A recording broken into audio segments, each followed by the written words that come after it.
In this video, we are going to cover DEX tools. So recently we've talked about DEX Screener and how useful that is. DEX tools is very similar. However, some of the data you get here, it's quite different, and that's why it's useful. So first things first, we need to search for a pair. We can obviously go on to live new pairs, for example, as we do in DEX Screener, but let me just show you on the general search. Let's say somebody told you about a particular meme coin, or you're on a meme coin and you're looking through a website, for example. First thing you want to do is you want to find the address for that particular coin. So sometimes they're here on the website. They really should be here on the website, and you can see it here, and you can copy it directly. And then you copy and paste it into here. Have a look here as well. Sometimes you get a lot of copycat listings, as I mentioned before. So invariably, it'll be the top one here that matches the address. The liquidity and volume would usually be high if it's a well-known coin. And here, if we just zoom out a little bit, you get a lot of the same features. You get the chart, and it's a trading view chart again. So you can use various different tools, which we'll discuss in a separate video. You've got the contract at the top, and then all of these tabs are social links typically. So lots and lots of social links you have here. And also, if you want to see the token in CoinMarketCap, for example, you can see that here as well. Below, you've got all of the trades. Now, I prefer DEX Screener for this, especially sorting through these trades, but this is useful as well. So if you hover over, it shows you how many buys, how many sells, their current balance, etc., etc. So this is useful as well. And here, if you wanted to, you had a premium account, you can check your own positions and you can put alerts. But to be honest, I've never really used those features. Now here on the left is where it's really useful. So on Pool Radium here, you can see market cap, liquidity, how much supply there is, how many holders there are. I find this a lot clearer actually than DEX Screener, which is why I like to copy and paste the contract address into both, because it just takes a few seconds to have a quick glance. See how much there is in the liquidity pool as well.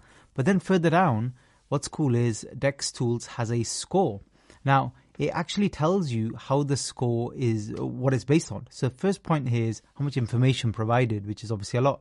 How many transactions in a period of time, how many holders there are. So generally, you don't want there to be like 3 holders on the entire token, because then you'll get a poor score here and it will alert. The creation, and then finally the liquidity pool as well.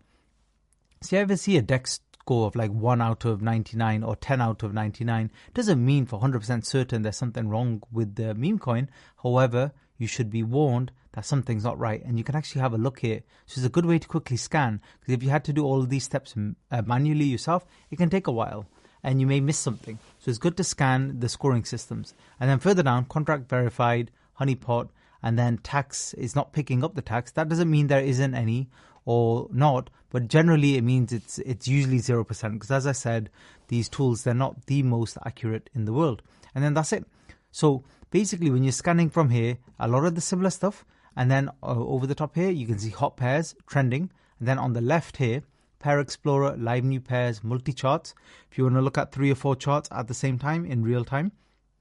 I don't know why you would, unless you're having launches at the exact same time, or the whole market's pumping and moving so much that you need to keep an eye. But yeah, that's there for you as well. And live new pairs is one I use, same as DEX Screener. And here you can see things that I've launched. And if you sort by listed since, literally stuff that's launching like just minutes ago and you wanted to snipe quickly, you've got information there about the pool, remaining pool as well. But again, although this is not always accurate, total liquidity.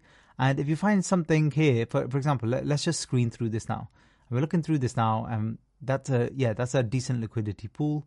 Let's have a quick look at this one. So this is Shark, and it's on Solana because it's /SOL. So we just click into it, and we should get all the usual stuff like charts, etc. And here, especially if it's brand new, I want to get on a minute or even a second chart, because I need to see more data to see exactly what's going on. So let's move to a minute chart. You can see, in terms of the chart anyway, price is moving upwards, nothing wrong there.